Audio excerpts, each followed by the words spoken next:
message-nya itu siapapun bisa menyampaikan. Iya. Tapi siapa yang menyampaikan itu penting. Berbagi kultur ini, message apa sih selain yang tadi yang disampaikan untuk generasi ya sekarang adalah generasi bukan milenial, sekarang generasi net ya. Oke. Gitu. Nah itu kadang-kadang tidak tersampaikan dengan baik ke generasi yang. Oke, kamera. Bismillahirrahmanirrahim. Action.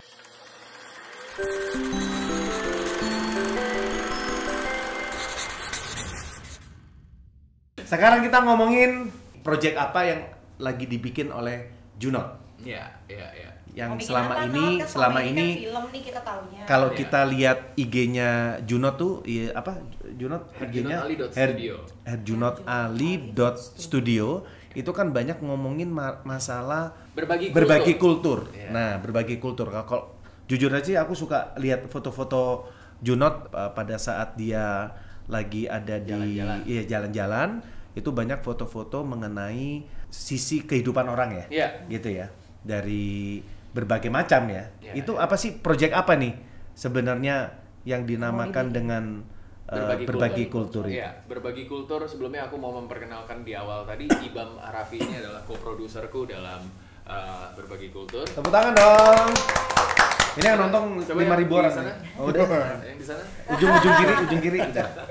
Iya, sebelumnya gini, aku ngebuat berbagi kultur ini tuh dari 2 tahun yang lalu sebenarnya gitu. Kenapa? Karena kayak sebelumnya kami kan udah syuting nih ya kan tadi pagi gitu kan sama Mas Indra dan Mbak Mona juga untuk narasumber ya kan topik relationship ya kan. Nah, jadi orang tuh sering tumbuh kembang dengan kultur yang dia tahu.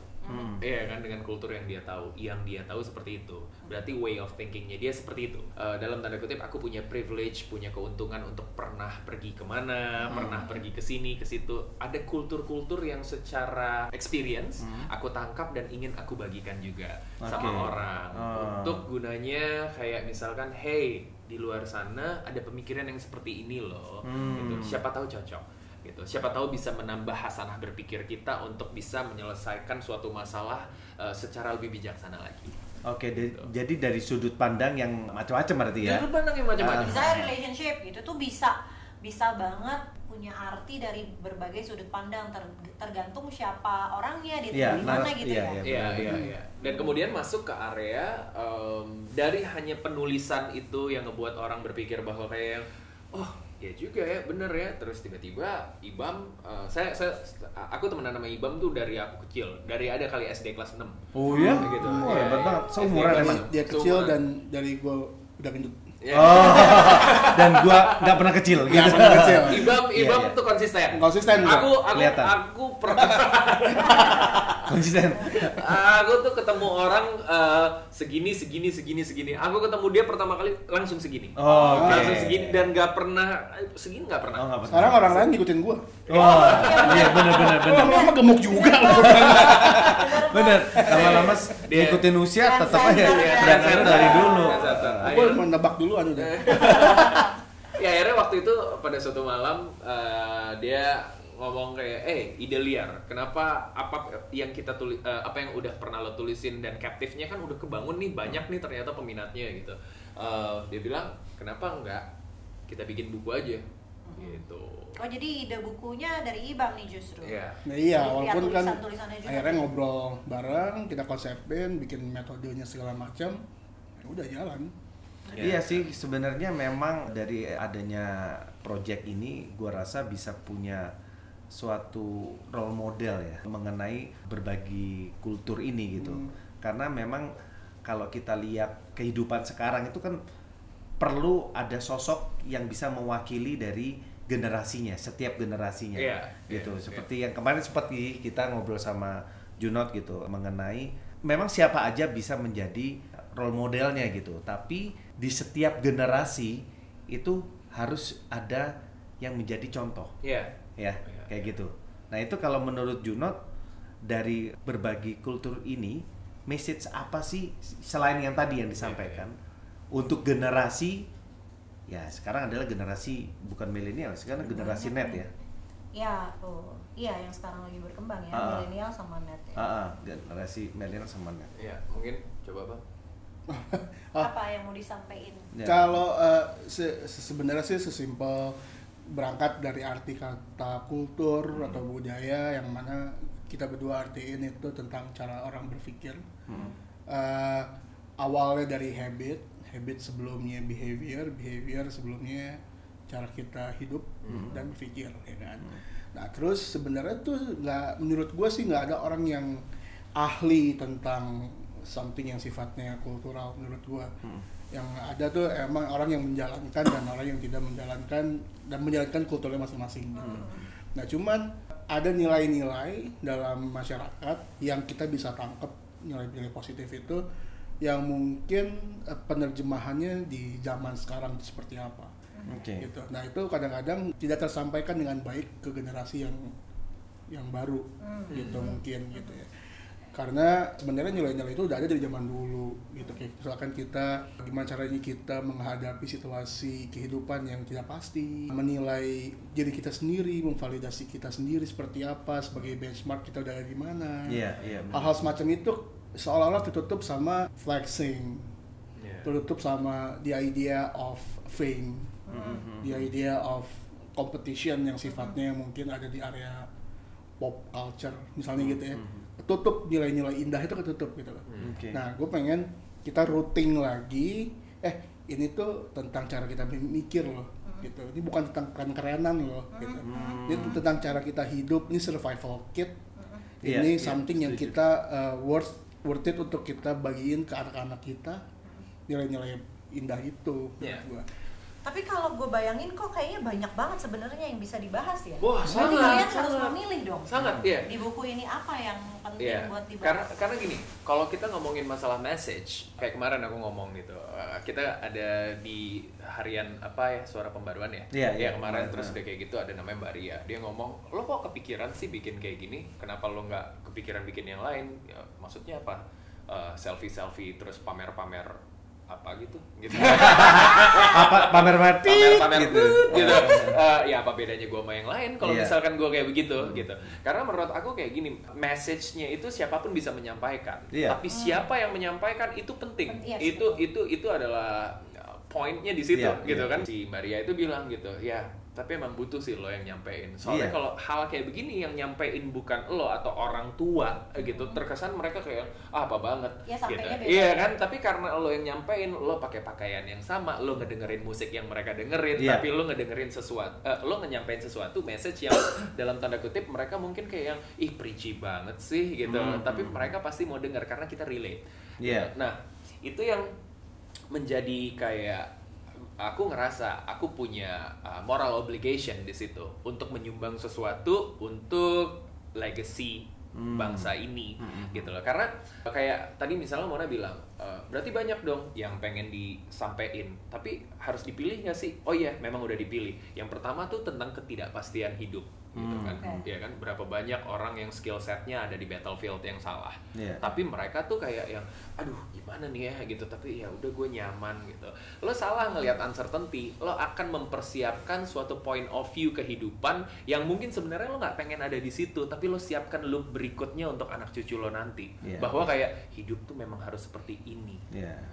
Padahal sebenarnya lo nggak pengen ada di situ, gitu, ya kan, gitu. Tapi kalau misalkan lo mempunyai pandangan yang tepat tentang uncertainty dan kemudian sesimpel baca buku Rich Dad Poor Dad lah, gitu kan, orang tua yang berhasil sama orang tua yang tidak berhasil akan mengajarkan hal yang berbeda, gitu kan.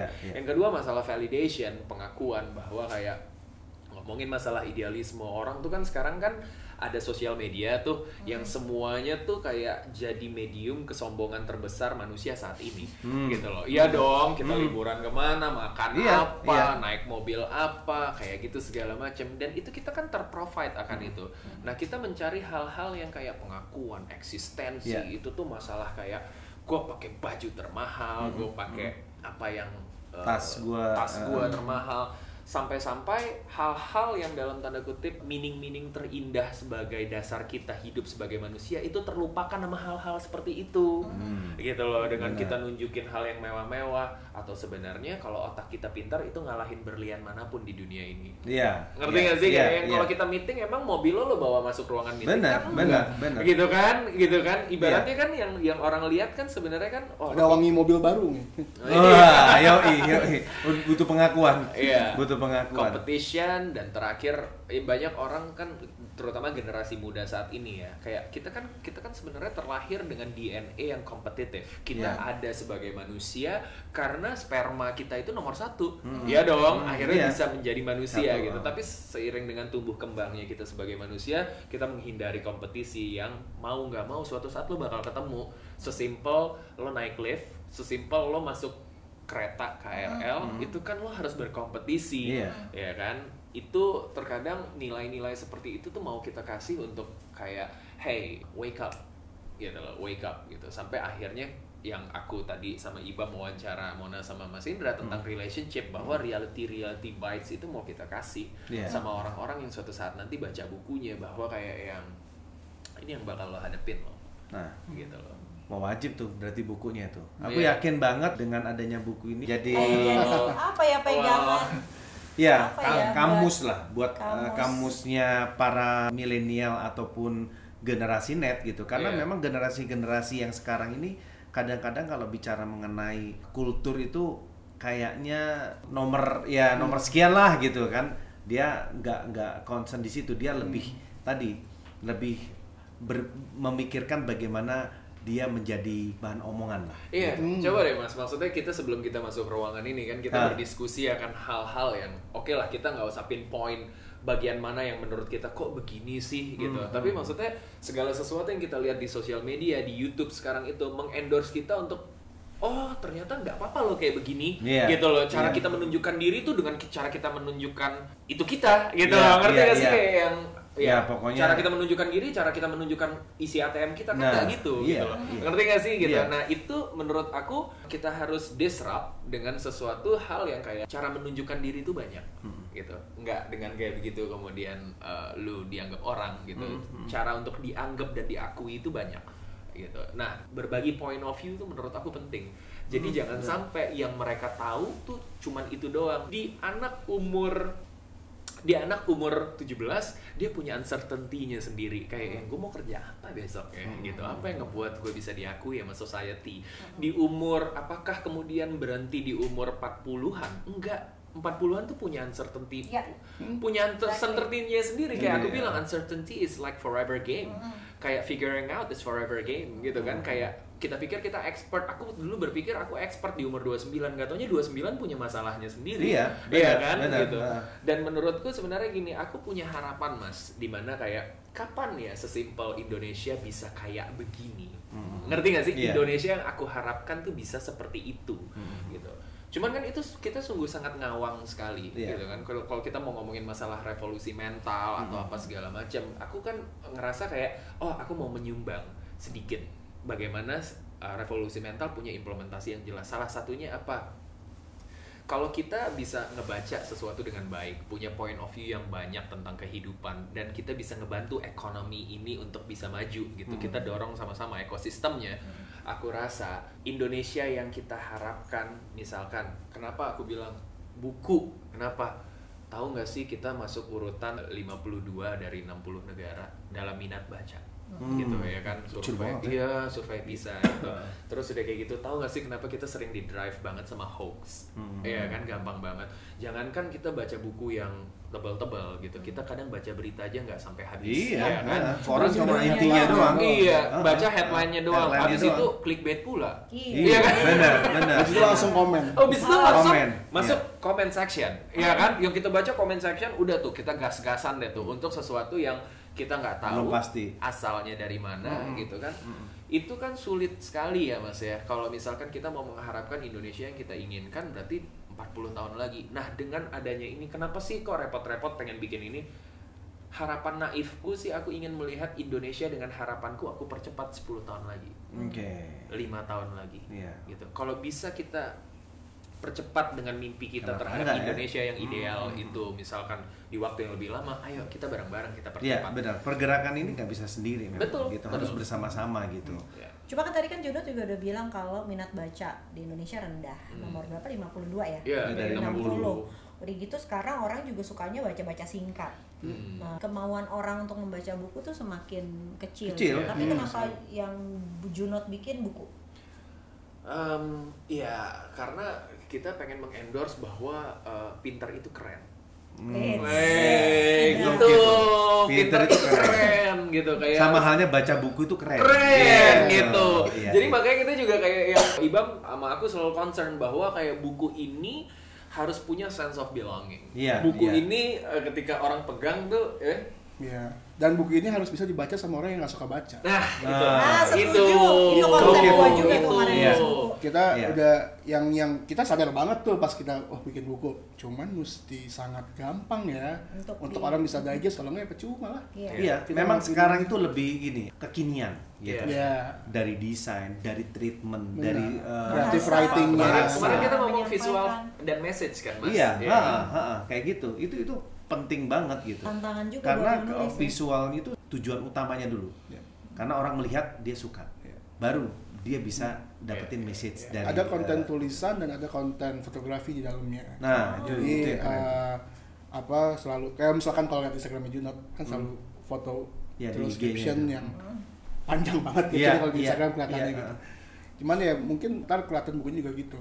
Ada foto dan dijelaskan oleh buat tulisan segala. Sama sih waktu itu Mona juga bikin buku parenting ya. Itu kan ada itu sih. Tantangannya adalah bagaimana apalagi ibu-ibu ya, kalau aku menaikkan minat baca gitu. Gimana caranya bisa dibaca sama orang yang dan suka baca. tampilannya juga harus disesuaikan gitu. Kalau kita sih pinginnya yang kekinian gitu, tapi ternyata dari pihak penerbit juga bilang, Mbak, karena memang yang sekarang itu karena untuk ibu-ibu, jadi tipikalnya seperti ini gitu ya. Memang kita harus menyesuaikan karena mereka lebih tahu kan kondisinya. Nah, akhirnya dari situ kita bukan hanya memperkuat di buku, tapi kita juga bikin konten dan off air-nya juga gitu. Nah, itu ada rencana selain buku. Kedepannya ada, mudah-mudahan disupport sama Connecting. Catat ya Connecting. Siapa yang punya Connecting nih? Ayo, catat tuh. Support. Aku sih mau banget namanya buku di sini. Main halus itu, main halus. Drop shot. Proposalnya tolong dikirim ya. Wah, keren banget, apalagi memang kan Connecting sendiri kita memfasilitasi dan menjadi wadah kaum milenial lah.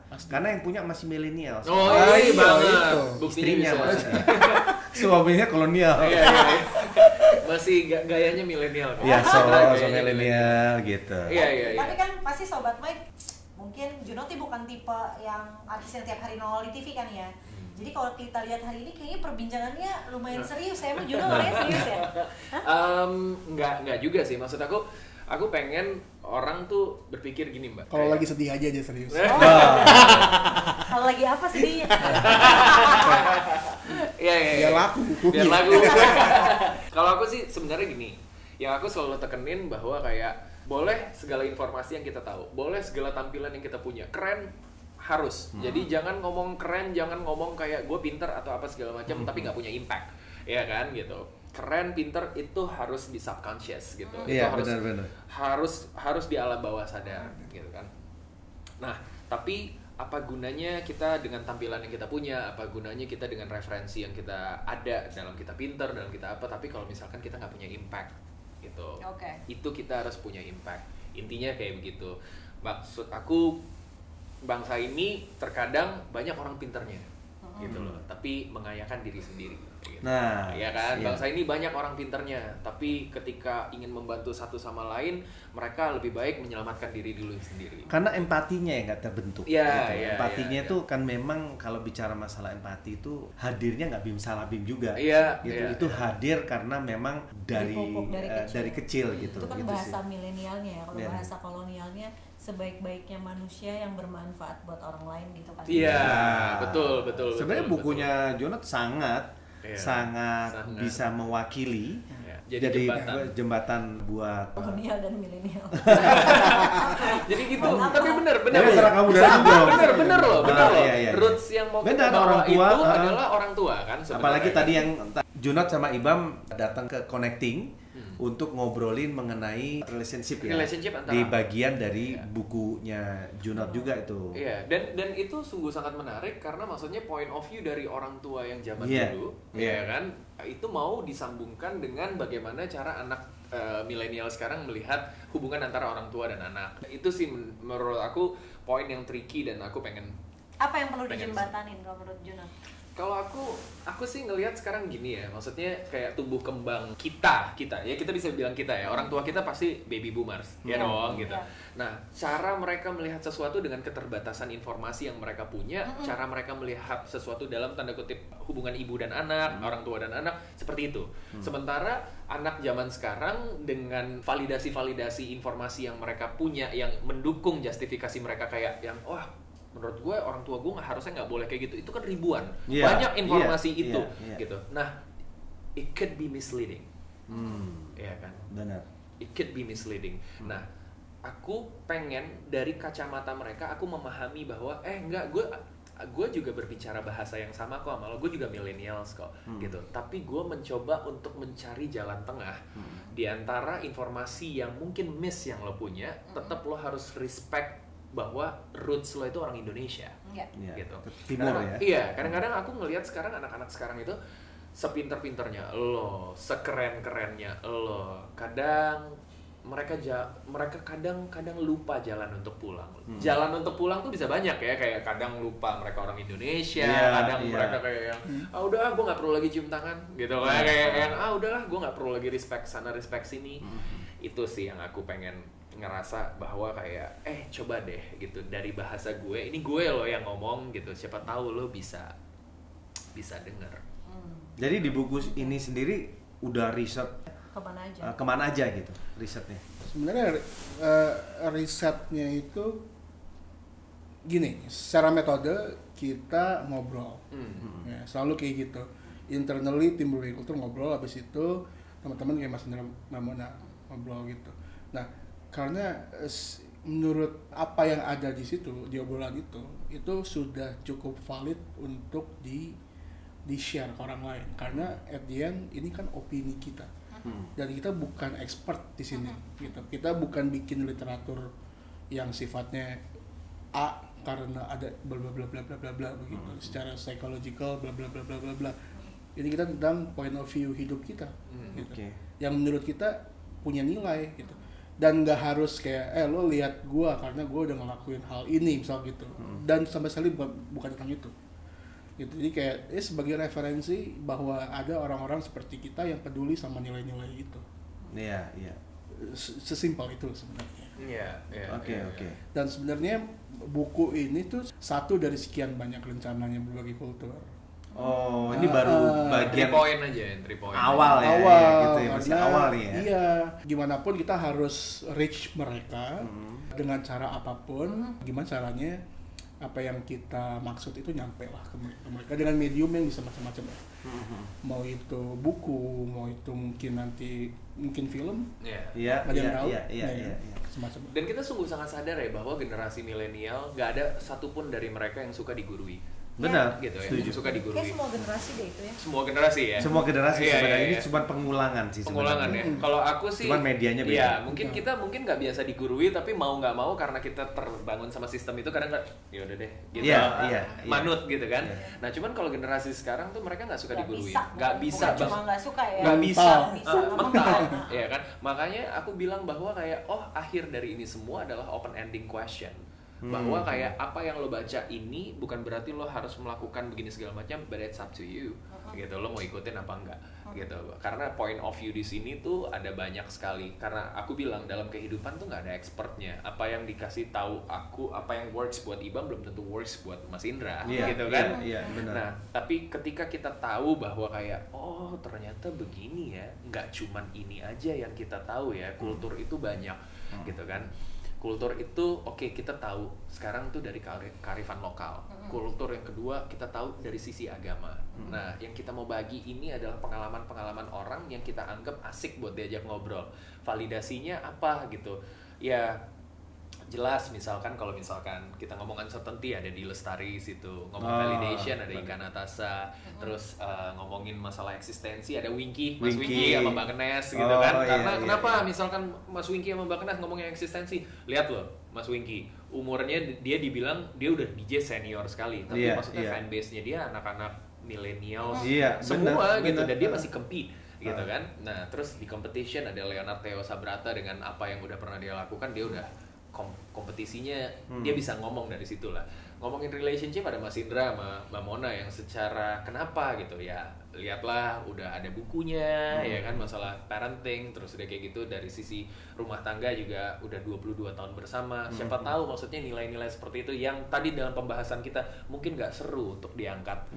Ngerti nggak sih? Karena kurang konflik gitu. Nggak apa-apa, justru point of view-nya justru yang positif yang mau kita angkat. Benar. Nah, itu walaupun sih hal kecil tapi kita berbagi hal yang positif dan berguna banyak orang sih, itu goals kita sih sebenarnya. Tapi gue pernah juga sih jadi anak remaja yang baru tumbuh dewasa ya, kita emang rasanya di stage itu tuh penampakannya tuh kayak tahu akan segalanya gitu. Cuma padahal di dalamnya kita bingung gitu. Mesti ngapain dan mesti kemana. Jadi mudah-mudahan buku ini bisa jadi referensi ya, balik lagi ya buat teman-teman semuanya, supaya lebih mudah kali ya dalam kedepannya menghadapi kehidupan, terus mau ngambil keputusan apa gitu. Dan buku ini juga aku rasa sih bukan hanya untuk kaum milenial atau generasi net ya yang masih remaja-remaja juga gitu, tapi juga perlu buat orang tua muda sih kalau gua rasa ya, untuk lebih memahami kan, bahasanya upgrade tadi. Mengupgrade setiap ilmu yang dimiliki oleh orang tua gitu ya. Gua rasa sih sangat penting banget gitu. Jadi karena narsumber semuanya ada di situ juga. Berbagai usia juga ya. Nggak berbagai usia, maksudnya udah oke lah. Udah semuanya udah ya sesuai dengan ininya lah, expertnya masing-masing lah. Sesuai dengan expert. Tapi di buku ini juga udah riset ke anak-anak mudanya juga nggak? Iya, jadi gini, kalau misalkan di berbagai kultur itu, kalau Mas lihat tadi ya, gitu. Kenapa sih kita ada anak umur 17 tahun di sini gitu, ngapain gitu loh? Karena itu adalah point of view-nya dia dalam melihat sesuatu, gitu loh. Itu merupakan ide juga, validasi juga buat kita bahwa konten berbagi kultur ini dari umur 17 sampai umur 34 mereka ada di situ dan mereka ada kok captive-nya gitu. Dari misalkan udah research kemana? Ya gampang, udah tanya aja itu dia. Udah ada di lingkungan ya. Iya, udah ada di lingkungan. Bekerja di dalam situ juga, terlibat gitu. Dia juga punya kolektif juga, dan kolektifnya itu juga punya cita-cita yang sama, keresahan yang sama. Ternyata anak-anak yang umur 17, 18, 20-an itu yang deep kayak begitu tuh juga ada, Mas. Banyak gitu. Dan mereka harus disediakan wadahnya. Bahwa apa yang kita lihat tentang millennials yang kita lihat bermasalah begini, enggak semuanya kayak gitu. Soalnya kultur tuh buat gue ya, at least itu bukan suatu untuk dipelajari sih. Tapi memang suatu untuk di-share. Setuju. No culture can live if it attempts to be exclusive, dimanapun. Gitu. Dan kalau misalkan kita segitu cintanya dengan tradisi kita, ya share aja. Gitu. Dari stage manapun, stage-nya Cesar 17 tahun, dari apa yang dia tahu, apa yang dia anggap itu valuable, kayaknya orang-orang tuanya mesti tahu deh, bener kan? Dari Sar, jadi gimana? Katro Mas, katro katanya, katro tuh, gitu kan? Dampaknya gitu. Dari orang-orang Cesar yang kayak 17 tahun ngelihat orang tuanya seperti apa, bisa ngelihat Mas Ida sama Mamon tadi bicara gitu. Gini loh yang kita rasain gitu. Anak kecil gitu kan, ibaratnya gini loh kita rasain, susahnya jadi orang tua tuh begini, ibaratnya gitu. Jadi ya two way, dari ujung ke ujung gitu. Dan kita mau belajar apa tentang budaya? Kita cuma perlu ngelihat, perlu nyemplung, ngerasain, sama bagikan. Sesimpel itu. That's why bukan sesuatu yang di riset banyak buku apa segala macam, karena example yang paling baik menurut kita adalah orangnya itu. Gitu. Kita mau punya point of view anak muda, ada Cesar dan timnya. Mau yang dari point of view manapun, ya ada orang-orang yang memang ada di situ gitu. So selama itu menjadi opini dan ini jadi cerita kita dan punya value, menurut kita juga value-nya akan ada di orang lain juga nanti. Ya, makanya aku kalau lihat IG-nya Junot kan, kalau ngelihat videonya itu kan, itu milenial banget lah, gitu kan, gitu, benar-benar ya apa sasarannya itu dapat banget gitu loh. Itu sih memang salah satu yang bisa di grab sama komunitasnya ya. Iya, soalnya nggak setiap orang mau mengkonsumsi ini, Mas. Betul. Iya. Nggak setiap orang mau. Nggak ada waktu orang dengerin yang gini-gini. Gimana, Tapi Cak? kebutuhannya ada. Bener. Ada kebutuhannya. Kayak kita ngobrol sama Mbak Di ya, dia bilang, gila gue udah lama ngobrol kayak gini, waktu itu ngomongin tentang uncertainty. Dia bilang, ya kita kapan punya waktu ngomongin gini? Betul. Kita udah habis waktu kita ngomongin kerjaan, ngomongin cari duit, ngomongin ngurus rumah anak. tangga. Mandi bisa lupa ibaratnya gitu. Ngomongin ginian lagi gitu kan. So ya gitu. Terus rencana kapan ini bukunya keluar? Mudah-mudahan tahun depan, Mas. Amin. Kita tunggu nih ya tahun depan. Bukunya kita tunggu, selain buku juga mungkin ada film atau mungkin bincang-bincang di Connecting Ci. Nah, Iya. Itu connecting dong. Boleh dong, boleh. Kita bikin sesuatu lah ya, yang iya, positif pasti. sejauh itu memang berguna banyak orang. Iya, buat banyak Itu orang. sih, mungkin itu aja dulu ya. Thank you Ya, Junot. thank you, Junot, Sukses. Ibam, thank you, sukses. Sukses. Ini dong, apa yang pengen kalian sampaikan kepada Sobat Mike tentang buku ini atau apapun itu, silakan. Nah, lu aja. Ayo, sweet. Oke, buat Sobat Mike, cuman mau bilang jangan lupa untuk terus belajar. Udah, karena pinter itu keren. Wah, mantap. Sip, thank you Sobat Mike. Sampai ketemu lagi dan jangan lupa subscribe dan komen, like, subscribe. Kamu mah nggak bisa-bisa. Iya, tahu anak gue yang ngerti kayak gitu-gituan. Ya, pokoknya itu kita sampai ketemu lagi di episode berikutnya. Bye. Bye.